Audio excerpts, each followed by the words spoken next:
Welcome back. We are now on Part 1, Separating the Frequencies. Purpose of this part is to understand the frequency spectrum and develop a strategic perspective before composing. Before we start, I want to talk about the installation of 7 Phases Spectrum Analyzer plugin. Downloadable zip file contains 2 folders, x86 and x64. x86 folder contains 32-bit spectrum analyzer. x64 folder contains 64-bit version of the plugin. Make sure you extract these .dll files to another folder. For example, my spectrum analyzer.dll file is in C, Program Files, VSD Plugins folder. You can extract .dll files into this directory. After these steps, we can open the plugin in FL Studio 12. Let's launch the program. If you come across something like this, make sure to open a new project. I will show you how to open a new, blank project.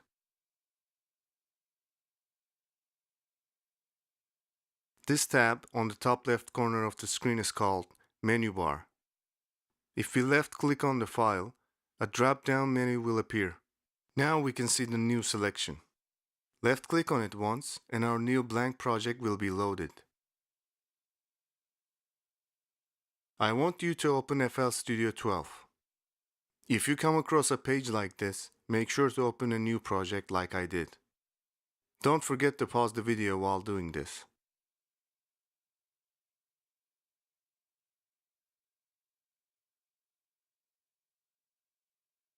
I will move my cursor to menu bar again.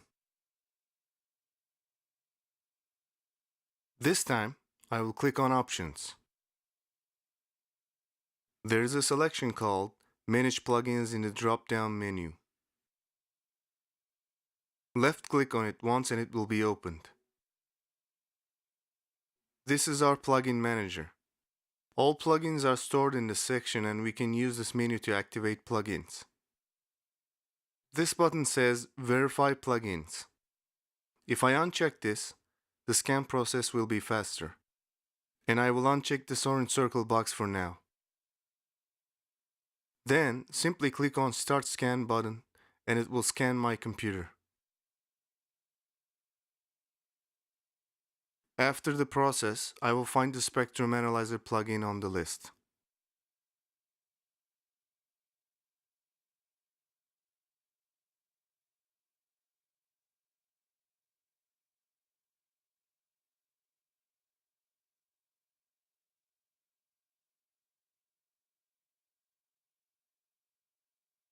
Here is our installed plugin. There is a check icon on the left of the plugin's name. I will click on this to activate. Now, my plugin is on my favorites list.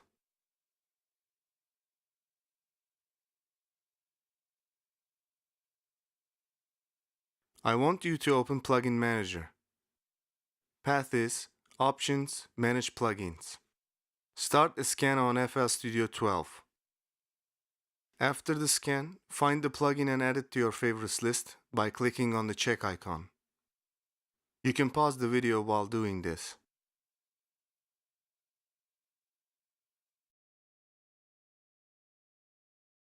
We will first start working on the spectrum. Here is an example of our audible frequency spectrum. This is the spectrum analyzer. Spectrum analyzers can detect incoming audio signals, monitor them as decibels and hertz. Decibel defines signal strength. Hertz defines signal's frequency or region in the spectrum. We call this region subbase. This region is bass. This is mid-range. This region is high-mids.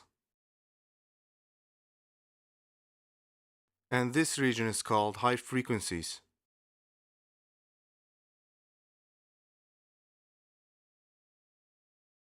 Before starting the composition process, we need to decide which instrument will fill which frequency region.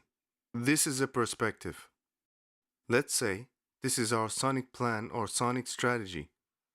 Before every composition attempt, we need to think about the technical, spectral side of the song. Which instrument will fill which frequency region? Let's say we have 5 different sub-bass samples. If we play them at the same time, our ears won't be able to hear them individually. Also, those 5 will put a pressure on your monitoring devices.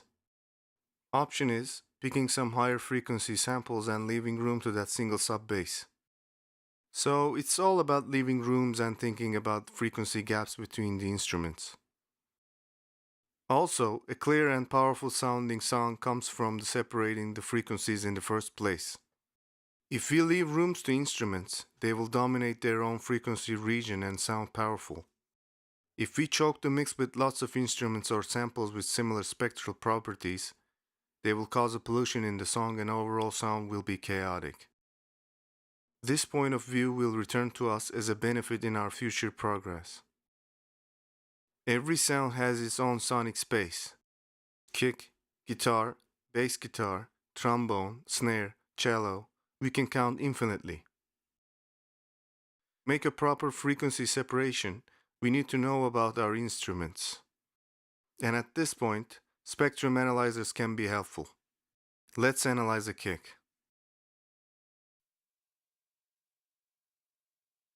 We need to open the step sequencer first. This button here helps us to focus on the step sequencer module. There are instruments here like kick, clap, hi-hat, and a snare. The good thing about this sequencer is we can make quick drum beats with it. As we can see, their names are written on these rectangular boxes. This is FL Studio 12's default drum kit.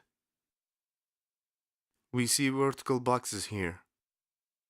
Every instrument in the sequencer has these boxes. This line of boxes belong to the kick. This line belongs to clap. And it goes like this. If I left click on this one, that means I put a single kick note. If I right click on this written kick note, it will be deleted. Let's put that single note again with left click.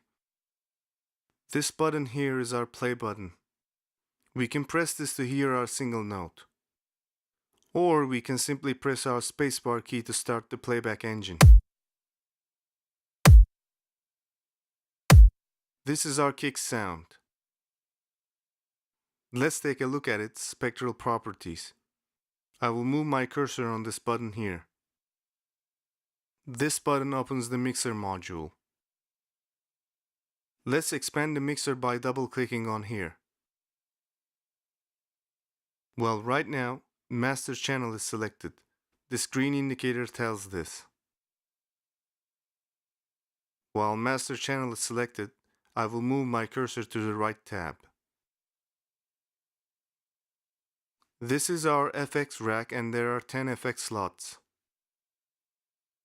10th slot is occupied by a limiter module, which is FL Studio 12's default setup. We don't want this limiter for now, so I will replace it with Spectrum Analyzer. I will simply click on this little arrow and then click on Replace to open Effects menu. There's our Spectrum Analyzer. I will click on it once to replace. Well, I have to move the analyzer because it's not in the right place. Simply click and hold my left mouse button to drag it to a suitable place. Because of the digital silence, my analyzer seems idling. But if I press the play button again, things will change.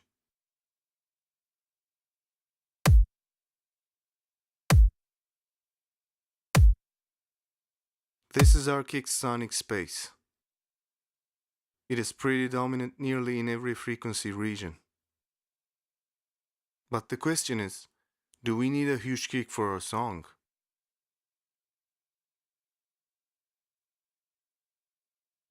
Now, I want you to write a single kick note. Then open Mixer module. While master channel is selected, replace the limiter with spectrum analyzer. After these steps, play that single note and see our kick's sonic space. You can pause the video while doing this.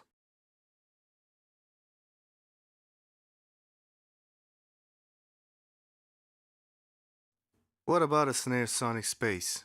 Or a hi-hat? Every instrument is different. Some instruments may have similarities, but every unique audio has its own unique sonic space.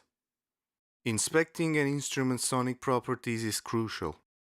Which instrument is bass, which one is dominant in mid, or which one stays mainly as high frequency. To answer this, we need to make experiments. On this beginner series, we will make a drum beat, a bass line and a melody. Then we have an idea of the numbers of our instruments and also the sonic strategy. A drum kit, bass, melodic instrument. Drum kit will hit several frequency regions because of its nature. Kick, snare, hi-hat, they all belong to our drum kit, but each one of them have different sonic property. However, our bass will be a synthesizer bass and we will use it as a sub-bass element. On the other hand, our melodic instrument needs to be in a separate region. It should stay between mid-range and high mids. With this separation strategy, each instrument will sound clear and be dominant in its own frequency region. You have learned how to write a note, delete a note, play a note, open mixer and replace an effect. Now, here is your performance task. Open step sequencer again. Write a single clap note and inspect its sonic properties with spectrum analyzer. After that, remove that clap note and write a single hi-hat note. Inspect it with spectrum analyzer. If you want to inspect snare, then feel free to do so. Purpose of this task is to get used to experimentation, analyzing and learning sonic properties of different instruments. Next part is part 2, instrument picking. We will pick our instruments according to this sonic strategy. If you like this video, leave us a comment. Want to learn more? Hit the subscribe button. See you on the next part.